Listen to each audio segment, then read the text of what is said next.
You have to put it in. You have to put it in context. The first context is the fact that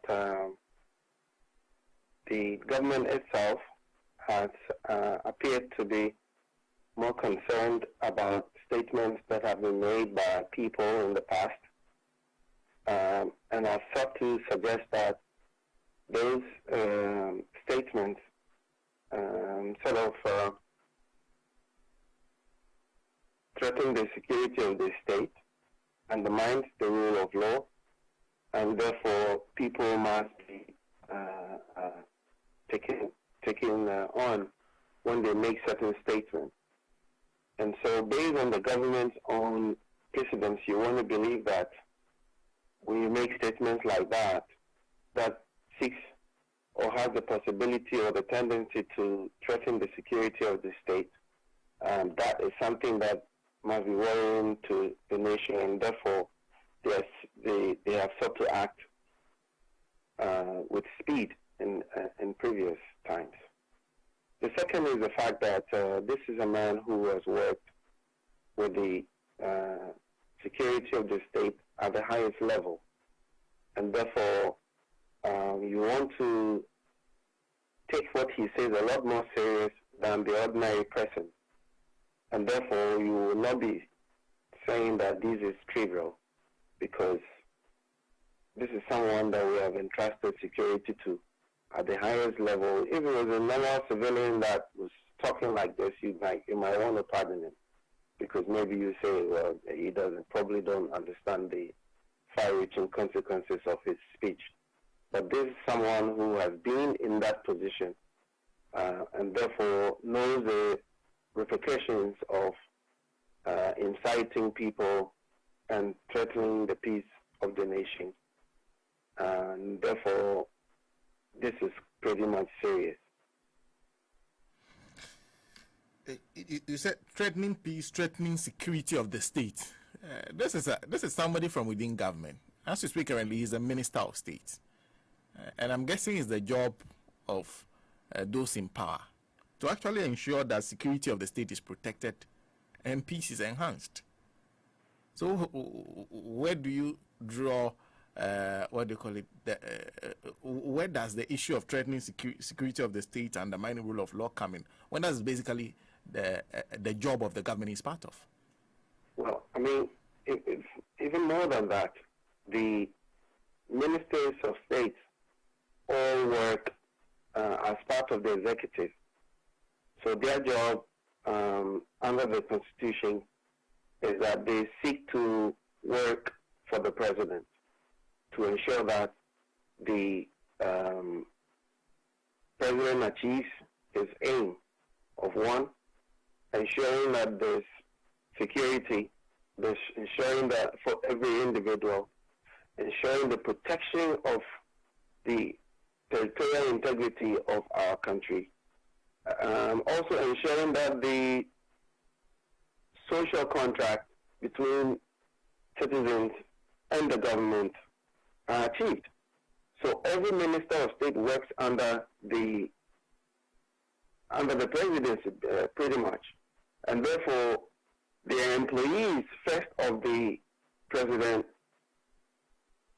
and the president who appoints them takes full responsibility for their actions and their conduct, and are responsible. The president is also responsible for disciplining them when they go wrong.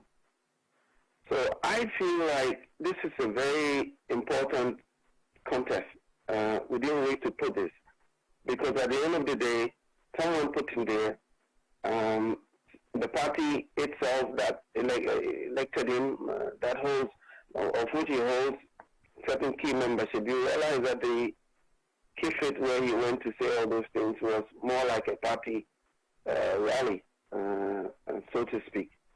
So the party is involved, but his constituents who elected him, the people in the area must hold him accountable, the president must hold him accountable, so must Ghanaians and the law enforcement agencies.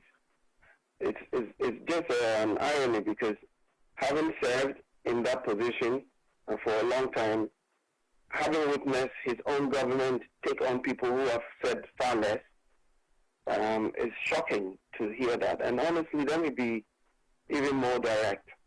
I'm surprised because I didn't think he was that kind of politician, really. Except that maybe I feel he was probably, because they sort of abandoned him and they brought him back on, he was seeking to prove too much.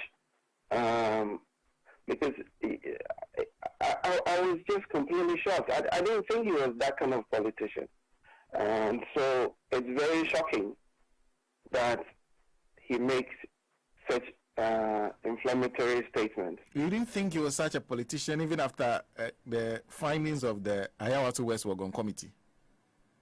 No. I mean, I'm talking about, those were, you see, the Ayawaso scenario situation was more of not politics. Okay, he was in a security position to protect lives and property and the Constitution and the democracy.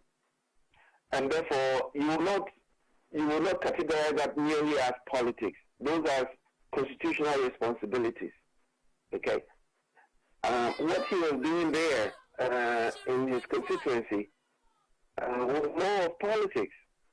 And so we pay him to do certain work, certain jobs as prescribed by the Constitution. In his own political spare time, whatever he does must sometimes be separated from what he's doing, as nobody pays him to go and make those kind of statements. But when he takes certain actions while he's a minister of state, that is also very different. So that's what I mean by, I didn't even consider him, I've never heard him on a campaign platform before, to be honest, except that maybe because the limelight, he's put in the spotlight. That is why maybe now we're hearing it for the first time. And I think we all have to take in interest in what he's saying politically, because he seems to be a very wild horse. A wild horse? Yeah. Yeah, but I mean, Sena, even far more serious is the fact that you remember before this guy went for his appointment, I was one of the people who thought that he should not be approved. He should not be approved because of two things. One, I thought that the appointment to the Ministry of Agric was a decoy, and that because of some of the things that were attributed to him in the past, and because we are getting close to an election, they wanted him back in the system to perpetrate those kinds of conduct. And therefore, if they decided that they were going to appoint him to the ministry, there were a lot of people who were going to complain. So why not just put him in a no-course ministry like the Ministry of Agric? And once he is there, he could do the same thing, or could work with the system to do the same thing that if he was to contribute to some of these things that he is talking about. Or once he is approved as a Minister of State, he could therefore be reappointed to certain positions without necessarily having to go back to Parliament for approval. So I felt like because of the risk of him being moved to another position, and the fact that he has had this kind of reputation in the past, he should not be approved, because once he is in the system, he can be pushed to anywhere within the security apparatus. That is one of the reasons why I felt Bryan shouldn't have been approved by Parliament, and it looks like he's proving me right. He's not someone who seems to understand or appreciate the fact that people have stayed in this country, protected this constitution, built this country when he was seeking greener pastures abroad, and we cannot allow people like this to come back here and be trying to destroy everything that the nation has fought for. You can't talk about not handing over power, especially when you are in a position of this nature. You cannot, because the power that these people don't understand resides in the people. It belongs to them. These people who get into office and feel like they are so much more important are just supposed to work for the ordinary Ghanaian. They talk, but the thing is, Ghanaians also accept things like this. So then there's not really much to say. It is not for him to hand over power or not to hand over power. It's that power resides in the people. And when the people decide that you are not worth being in that office, you cannot do anything in order to remain in office. That will be something that we will deal with when, as a people, when we cross there, when we get to that point. But I feel like this guy doesn't know what he's doing, to be honest with you. He doesn't know what he's doing. And sometimes I'm willing to forgive him for some of the past things, because at the time he was a minister of state, he didn't seem to have any proper experience with security and national security and how it works and the purpose for which national security seems to be in place. They can talk all they want. They have the men. But if you look at Bryan's CV, and that's really good in his situation.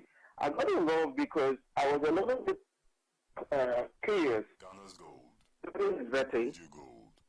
When there was a question about what his rank was in the U.S. Army.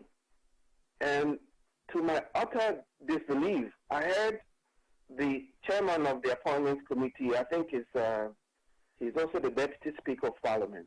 Jose Usu make a comment to the effect that that was a question of national security and that people should not be asking those questions. So I was like, my goodness, this is a gentleman that is coming to serve our nation. This is a gentleman that served in the position of National Security Minister for the Republic of Ghana. He is being vetted for a national appointment as a Minister of State. And you cannot even ask him about his previous rank in a foreign country because it would threaten national security. That really piqued my interest. And I wanted to understand why he could not be questioned on his role in the foreign government, and that his role is so important that even what he did in the past cannot be asked of the people who are going to pay him and the people who are going to employ him. It's like going to your new employee, doing an interview and telling your potential boss that, well, I can't tell you certain things because...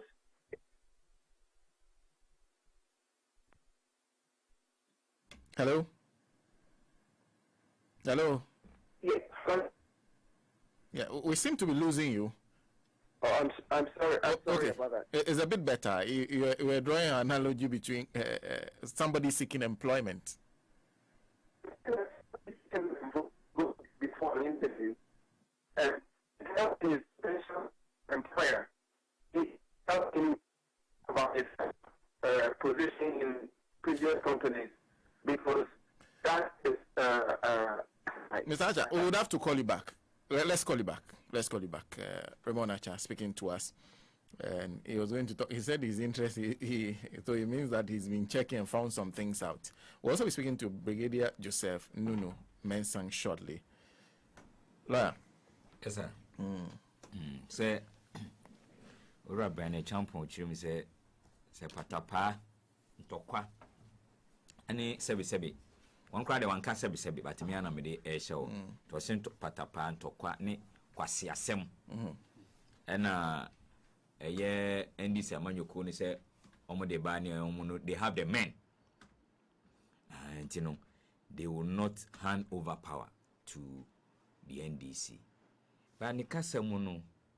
Mimi say na to me say power tumi no electric yen to aba no ene ye kire baby ye pese ye de kokromotie ni si na tumi no ekọ ntinya bia ye beka se wo dodo na beka se wo bia pe NDC na NDC amanyuko na ba bedi nkunim anase ye pe MPP na MPP edi nkunim but omo ntimi nka se they have the power and so omo na be kire baby atumi na e wo se ekọ they will not hand over power to the NDC. No. Let me conclude with Raymond Acheampong. Yeah.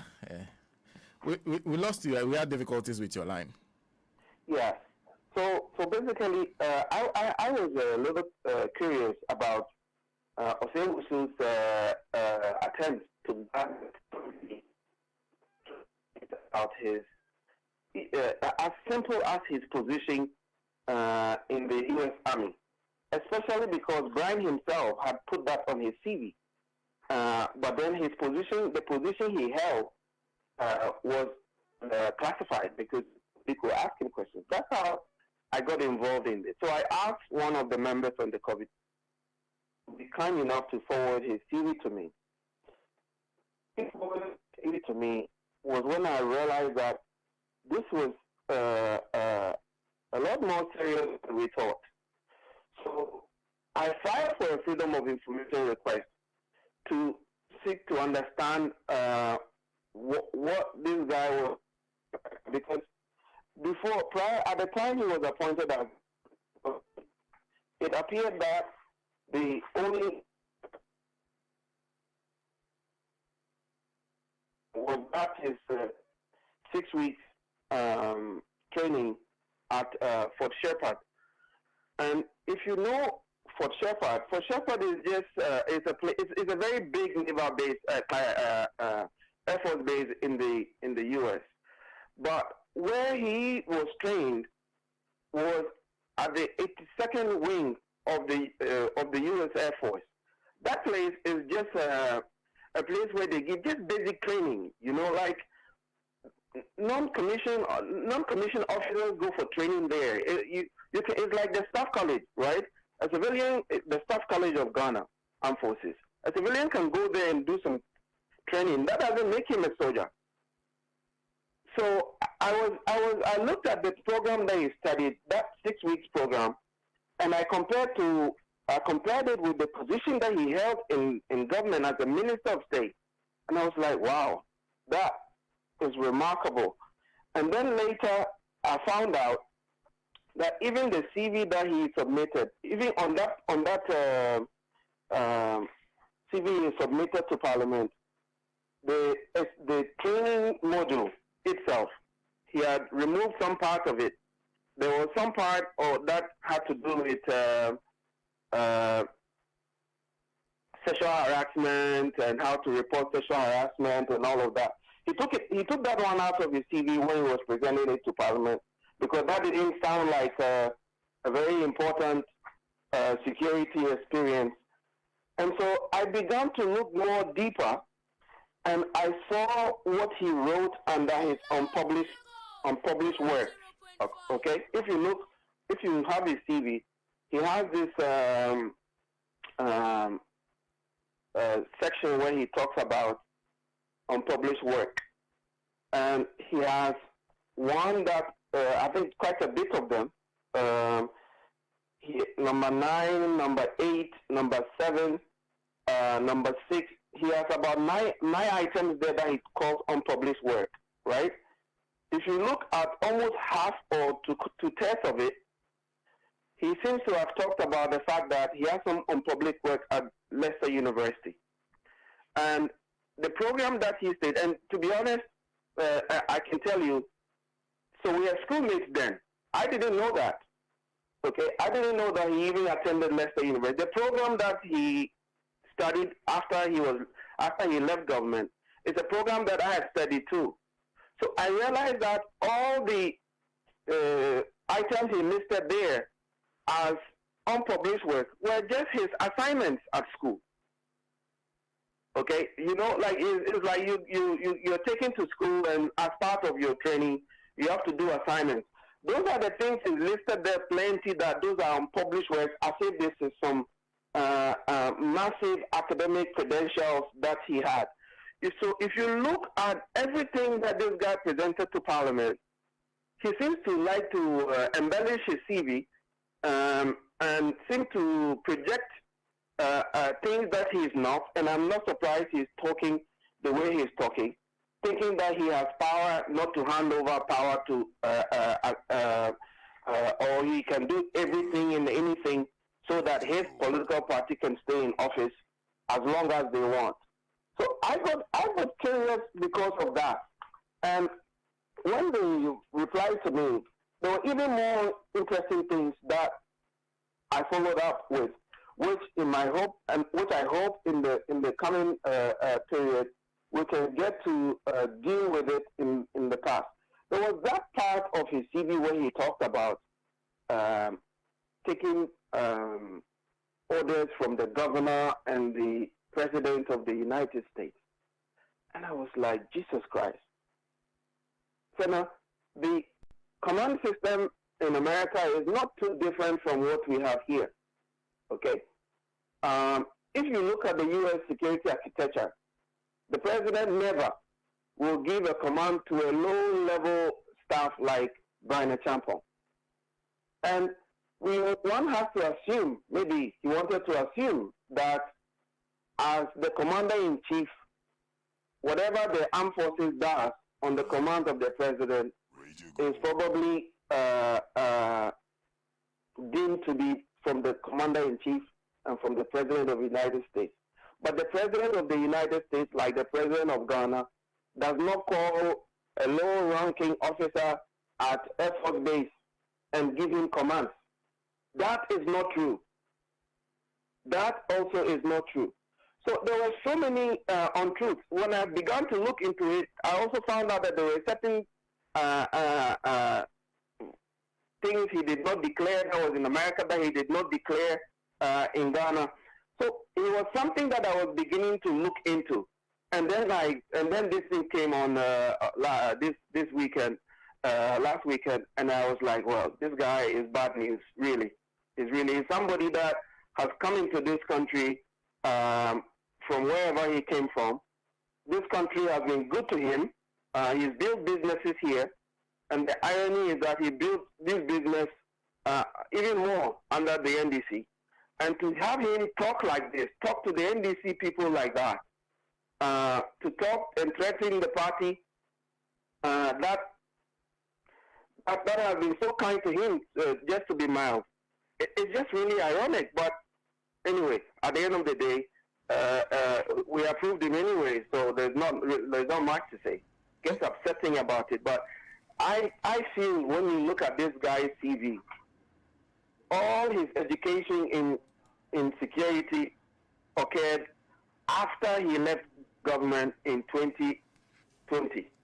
That is when he now began to realize that he needed a proper education in national security, and he began to take steps to go and do this. But at the end of the day, even that, he's embellishing it, talking about academic credentials that he did not have.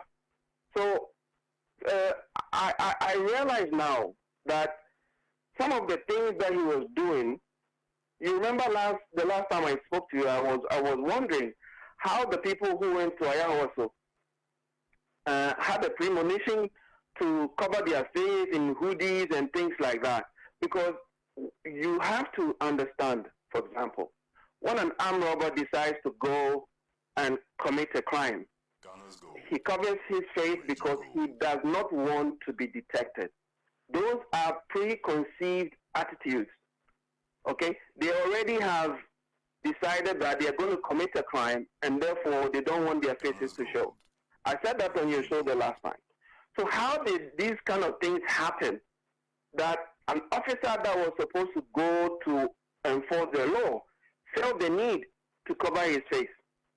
But when you begin to look deeper into it, you realize that the people who were in charge of this security architecture at the time, people like Bryan Acheampong, had literally no proper education in national security and were just there doing some of these things.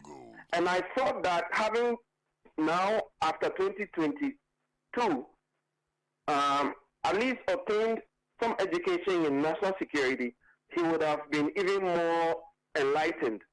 The students from Leicester University, this particular program, are called Citizens of Change. And I thought that having gone through that module, he would have been a citizen of change indeed. But it looks like, as they say, old habits die hard. And he hasn't learned anything. He doesn't seem to have learned anything from all that education either. So that guy is bad news. I can tell you that. That guy is bad news. But typical of African societies, when somebody has money, they seem to revere him beyond everything else. He becomes a little god. So be it. But I think we will be ready as a people 2024 so that he can show us the men. That's exactly what they say. They have the men. You heard the vice president say that when they took office. And these were the men. A man who has only 6 weeks training and is handed over the entire national security of a nation to him. You imagine, even in the United States where he trained 6 weeks, whether he will be allowed, and it looks to me, there at the 82nd wing where he trained, they only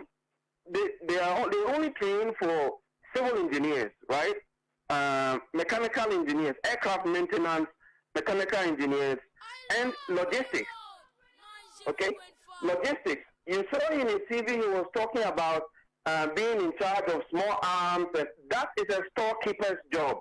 Storekeeper. So it means that Bryan didn't even study anything of that nature. He probably studied logistics at Fort Shepherd. So I feel like these are the men. He himself is saying it. We have the men. The vice president came in. We have the men. After 7 years, look at the economy. Look at the nation that they have built. And they're still talking they have the men. They put this guy in there in national security and said they have the men. He had no idea what national security was and what it meant to the nation, or had no experience. And he's still going back in government and still talking about they have the men. So I feel like this country is on a very, very slippery slope with these people in power. And the way they are behaving is as if they don't recognize that this nation is gradually coming to a halt. And when you have a man like that, when you have a mindset like that and you have a problem, you then realize that this problem will never be solved, because the culprits in why we are here don't seem to understand where we are. And talking about the CD is now at 10 CDs, 10 CDs to $1, and so the economy is good. Ask people on the street, my brother. Ask people, ask the majority of Ghanaians whether they feel this economy is better. They don't seem to understand why they're in office. They don't get it. Ray, thank you very much for speaking to us this morning. Thank you.